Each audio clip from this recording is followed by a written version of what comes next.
ஒரு ஊரில் ராமு என்ற இளைஞன் இருந்தான். அவனுக்கு திருமணமாகிவிட்டது.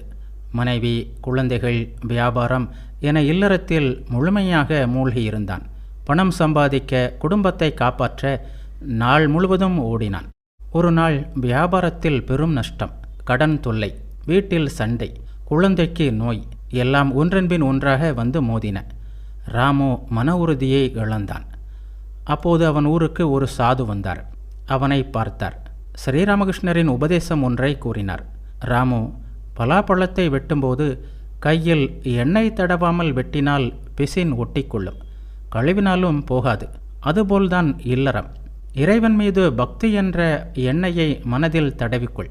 கடமைகளை செய், வியாபாரம், குடும்பம் எல்லாவற்றையும் செய். ஆனால் மனத்தை இறைவனிடம் வை, இல்லையென்றால் வாழ்க்கை சிக்கல்களில் ஒட்டிக்கொள்ளும் என்றார். ராமு புரிந்து கொண்டான். அன்று முதல் ராமு காலையிலும் மாலையிலும் இறைவன் நாமம் சொல்ல ஆரம்பித்தான். இறைவனிடம் பக்தி ஏற்பட்டது.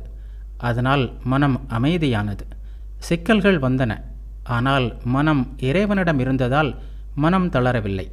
அவனை கண்டு சக ஊழியர்கள் அனைவரும் ஆச்சரியப்பட்டார்கள். ராமு வாழ்வின் இரகசியத்தை கற்றுக்கொண்டான்.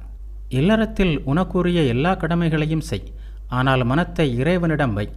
இறைவனிடம் பக்தியை அடையாமல் இல்லறத்தில் ஈடுபட்டால் மேலும் மேலும் சிக்கலில் மாட்டிக்கொள்வாய். ஆபத்து, துன்பம், கவலை இவையெல்லாம் வந்து மோதும்போது மன உறுதியை இழப்பாய். அது மட்டுமல்ல, உலகியல் விஷயங்களில் மனம் செல்கின்ற அளவுக்கு பற்றும் அதிகரிக்கும் என்று பகவான் ஸ்ரீராமகிருஷ்ணர் கூறுவார்.